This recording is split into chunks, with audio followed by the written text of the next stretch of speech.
مجھے اس بات کی سمجھ نہیں آتی تھی کہ جو قرآن نے کہا ان الانسان لفی خسر، بے شک انسان خسارے میں ہے، تو میں سمرقند کے بازار سے گزر رہا تھا تو وہاں ایک آدمی پھٹے پہ برف رکھ کے بیچ رہا تھا اور ساتھ آواز لگا رہا تھا۔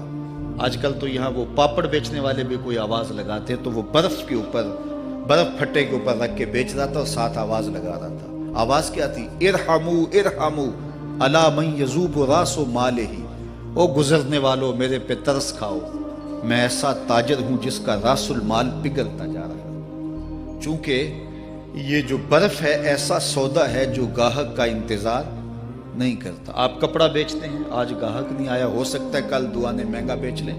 آپ پیٹرول بیچتے ہیں، ہو سکتا ہے کہ کل پڑا 6 روپے اوپر چلا جائے، آپ کا لاکھوں کروڑوں کا فائدہ ہو جائے۔ لیکن آپ اگر برف بیچتے ہیں، آج نہیں بکی تو کل برف ہی نہیں ہوگی۔ تو وہ سل پہ برف بیچ رہا تھا اور ساتھ لوگوں کو دہائی دیتے ہوئے کہہ رہا تھا، او لوگو میرے پہ ترس کھاؤ، مجھ سے برف لیتے جاؤ، میں ایسا تاجر ہوں جس کا راس المال پگھلتا جا رہا ہے۔ تو کہتے ہیں جب اس نے یہ آواز لگائی نا تو میرے قدم رک گئے اور میں اس کے قریب چلا گیا اور میں نے کہا کہ مجھے ان الانسان لفی خسر کا ترجمہ سمجھ میں آ گیا۔ جس طرح تیری برف پگھلتی جا رہی ہے، میری زندگی پگھلتی جا رہی ہے، اور اگر تو اب برف وقت پہ بیچ لے، ان پگھلتی برف کو تو درہم کے بدلے، دینار کے بدلے، پارچہ جات کے بدلے، جنس کے بدلے فروخت کر لے تو فائدہ ہو جائے گا، 4 آنے تیرے ہاتھ لگ جائیں گے۔ اور میں بھی ان سانسوں کے بدلے درود پڑھ لوں، ان سانسوں کے بدلے سجود کر لوں، ان سانسوں کے بدلے قیام کر لوں، کسی دکھی کے سر پہ ہاتھ رکھ دوں، کسی پریشان کی پریشانی دور کر دوں تو میری سانسیں کام آ جائیں گی، ورنہ یہ ٹھہریں گے نہیں۔ سوئے ہوئے ہوں تو پھر بھی سانسیں ٹوٹ رہی ہوتی ہیں۔ تو ہم کتنی جلدی موت کی طرف بڑھ رہے ہیں، تو زندگی کتنی مختصر ہے اور ہم کتنے بے پرواہ ہیں۔ آنکھیں اس وقت کھلتی ہیں جب آنکھیں بند ہوتی ہیں، لیکن کیا فائدہ اس وقت کا؟ آج کا پچھتاوا کل کی بہتری کی ضمانت ہے، اور آج کے پچھتاوے سے کل کی زندگی کی خوبصورتی نصیب ہو سکتی ہے۔ اس لیے یہ ڈھلتا ہوا سورج، یہ دیکھیں ابھی جب داخل ہوئے تھے تو سورج ابھی سر پہ تھا، لیکن اب سورج درد غروب سے زرد ہو چکا ہوگا اور چند لمحوں کے بعد وہ نگاہوں سے اوجھل ہوگا۔ میاں صاحب بھی بولے کہ زندگی تیری جو ہے ڈوبتے سورج کی طرح ہے، دیگرتے دن گیا محمد اوڑک نو ڈوب جانا۔ تو یہ میں اور آپ لمحہ لمحہ موت کے قریب ہو رہے ہیں۔ اس سے قبل کہ وہ وقت آئے کوئی حجت باقی نہ رہے، مجھے اپنی زندگی کو، آپ کو اپنی زندگی کو اللہ اور اس کے رسول کی چوکھٹ پہ حاضر کر دینا ہے۔ ہمارے میزبان محترم نے کہا والدہ ماجدہ کی بابت، تو آج ان کے ایصال ثواب کے لیے میں اور آپ جمع ہیں۔ ایک وقت ہمارے اوپر بھی آنے والا ہے کہ لوگ ہمارے لیے جمع ہو رہے ہوں گے۔ یہ وقت تو آنے والا ہے، اس کے تو چھٹکارا نہیں ہے، اس سے تو خلاصی نہیں ہے، کوئی بھاگ سکتا نہیں ہے، موت سے تو فرار نہیں ہے۔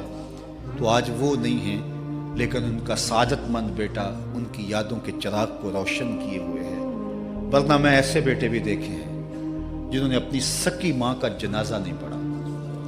آپ کہیں گے کوئی ایسا بد نصیب بھی ہو سکتا ہے، جنازگاہ میں گیا ہے لیکن وہاں جا کے کھڑا رہا ہے، جنازہ نہیں پڑھا۔ آپ کہیں گے کہ ایسا بد نصیب، میں نے کہا ایسے بد نصیب آپ نے بھی دیکھے ہوں گے۔ یہ کون سے بد نصیب ہیں؟ یہ وہ بد نصیب ہیں جنہیں جنازہ آتا نہیں، ساری زندگی لوگوں سے فراڈ کرتے ہیں، اور جب اپنی ماں مر جاتی ہے، اپنا باپ فوت ہو جاتا ہے، تو یہ فراڈ پھر وہ اپنی ماں سے بھی کرتے ہیں، اپنے باپ سے بھی کرتے ہیں۔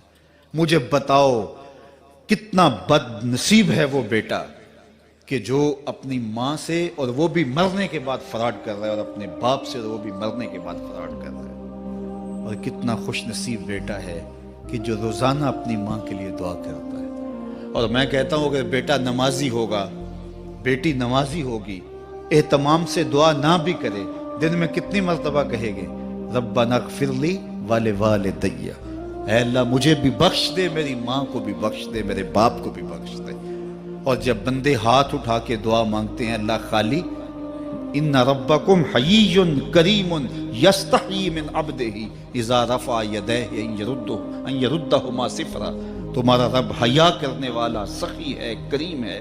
بندے جب اس کے سامنے ہاتھ اٹھا کے دعا مانگتے ہیں، اللہ فرماتا ہے مجھے شرم آتی ہے ان کے اٹھے ہوئے ہاتھ خالی کیسے موڑ دوں۔ انہوں نے میرے سے مانگا ہے، میں بھی نہیں دوں گا تو کس در پہ جائیں گے؟ میں ایک دیہاتی بات کرنا چاہتا ہوں، اتنے لوگ جتنے آپ یہاں بیٹھے ہیں، اتنے لوگ اٹھ کے کسی دنیا دار کے ڈیرے پہ چلے جائیں اور اس سے کچھ مانگیں اور وہ دے سکتا بھی ہو، تو کیا وہ آپ کو خالی لٹا دے گا؟ وہ کہے گا ڈیرہ داری کی شان کے خلاف ہے کہ اتنے لوگ دروازے پہ آ گئے اور ان کو خالی موڑ دوں؟ تو جب تم اتنے بڑے ڈیرہ دار ہو اور تمہیں اتنی غیرت ہے کہ اتنے لوگوں کو خالی نہیں موڑتے، تو کریم خالی موڑتے؟ آؤ تو صحیح، اس کی چوکھٹ پہ جھولی پھیلاؤ تو صحیح۔ پھر دنیا داروں سے مانگنا ہو تو ان کی زبان میں مانگنا پڑتا ہے۔ اللہ سے جس زبان میں مرضی مانگو، عربی میں مانگو، اردو میں مانگو، ہندی میں مانگو، سندھی میں مانگو، اقبال کے لہجے میں مانگو، سادی کے انداز میں مانگو۔ نہیں مانگنا آتا خالی ہاتھ پھیلا دو، وہ بند لبوں کی بولیاں بھی سنتا ہے۔ آؤ تو صحیح اس کی چوکھٹ پہ، اپنے ہاتھ پھیلاؤ تو صحیح۔ دنیا داروں سے مانگے تو ناراض ہوتے ہیں، خدا سے نہ مانگو تو ناراض ہوتا ہے۔ اللہ کل ما یا باؤ بکم ربی لولا دعاؤکم۔ آؤ نا اس کی چوکھٹ پہ، دستے طلب دراز کرو۔ دنیا داروں سے مانگنے کے لیے وقت چاہیے۔ اس وقت تو صاحب سوئے ہوں گے، اس وقت تو ناشتہ کر رہے ہوں گے، اس وقت تو بیوی بچوں کے ساتھ مشغول ہوں گے، لیکن اللہ سے جب بھی مانگو، پچھلے پہر کنڈی کھڑکاؤ، در رحمت کھلا پاؤ گے۔ دن کو مانگو، رات کو مانگو، مانگو تو صحیح، وہ تو اتنا کریم ہے۔ اچھا، بت کو سامنے کھڑا کیا ہے اور زلیخا ہاتھ جوڑے بت کے آگے پکار کرتی ہے، روزانہ سے شام کھڑی ہو جاتی ہے، یا صنمی یا صنمی، اے میرے بت، اے میرے بت، بچھڑا ہوا یوسف ملا دے۔ سحر دم تک پکارتی رہتی، عمر بیت گئی، چہرے پہ جھریاں آ گئیں، بڑھاپا طاری ہو گیا۔ ایک دن رات کا پچھلا پہر ہے، بت کے آگے ہاتھ جوڑے، یا صنمی یا صنمی کا وظیفہ پڑھ رہی ہے۔ اچانک نیند کا جھٹکا آ گیا، زباں بل کھا گئی، بولی یا سمادی، یا سمادی۔ کہا جبریل جلدی جا، یوسف کے گھوڑے کا رخ موڑ دے۔ یا اللہ تجھے تو نہیں پکار رہی، وہ تو بت کو پکار رہی ہے۔ زباں بل کھا گئی، یا صنمی کی بجائے یا سمادی کے لفظ زبان پہ آ گئے۔ کہا جبریل اتنا عرصہ ہوا بت کو پکارتے ہوئے، اس نے کوئی جواب نہیں دیا، آج جیسے بھی اس کے لبوں پہ میرا نام تو آیا ہے، اگر میں نے بھی جواب نہ دیا، میرے اور بت میں فرق کیا ہوا؟ تو آؤ آج کی اس مجلس میں ہم ان کی والدہ کے لیے دعا مانگیں۔ اے عرش کے مالک، ان کی والدہ کو حضور کی ماں کا صدقہ جنت کی بہاریں عطا کر، اور ہم اپنے ماں باپ کے لیے بھی دعائیں مانگے۔ اے اللہ ہمارے ماں باپ کی مغفرت فرما، ماں باپ کی قدر کرو۔ میں نے یہ بھی پڑھا ہے، جو اپنے والدین کے لیے روزانہ دعا مانگتا ہے، والدین زندہ ہوں تب بھی، فوت ہو گئے ہوں تب بھی، روزانہ ماں باپ کے لیے جو شخص دعا مانگتا ہے، ساری زندگی اس کے رزق میں بے برکتی نہیں آ سکتی۔ تو اپنے ماں باپ کو اگر زندہ ہیں تو قدر کرو، فوت ہو گئے ہیں تو ان کے لیے کثرت کے ساتھ دعا کرو۔ یہ گھنا سایہ ہے۔ کبھی آپ نے درخت کو دیکھا ہے کہ ساری دھوپ اپنے پتوں میں جذب کرتا ہے اور نیچے بیٹھنے والوں کو چھاؤں دیتا ہے؟ ماں باپ سارے دکھ اپنے اوپر لیتے ہیں، اپنی اولاد کو آسائش اور راحت پہنچاتے ہیں۔ قدر نعمت زوال نعمت کے بعد ہوتی ہے، جب نعمت پاس ہو تو قدر نہیں ہوتی، جب چھنتی ہے تو پتہ چلتا ہے کہ کتنی بڑی دولت تھی جو چھن گئی۔ میں تو آپ کیا، میری اور آپ کی حیثیت کیا، ماں کی کمی تو آمنہ کے لال نے بھی محسوس کی ہے۔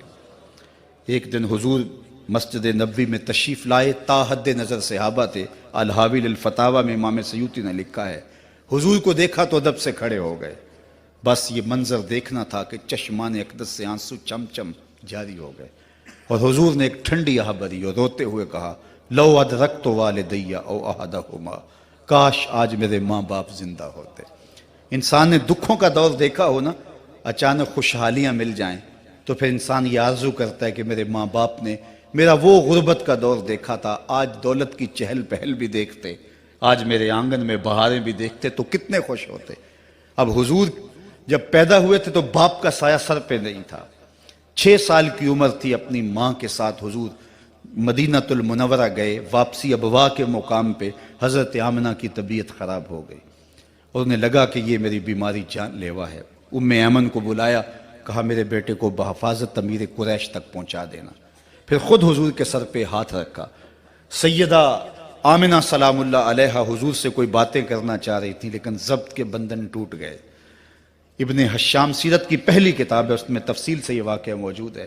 جب سر پہ ہاتھ رکھا تو حضرت آمنہ کی آنکھیں چھلکنے لگی اور روتے ہوئے آپ نے چند جملے کہے، کہا بیٹا ہر نئی چیز نے پرانا ہو جانا ہے، ہر باقی نے فنا ہو جانا ہے، میں بھی جا رہی ہوں، وہ ذکر باق، لیکن میرا ذکر نہیں مٹے گا، وہ ولدت تو تہرا، اس لیے کہ تیرے جیسا پاکیزہ بیٹا چھوڑ کے جا رہی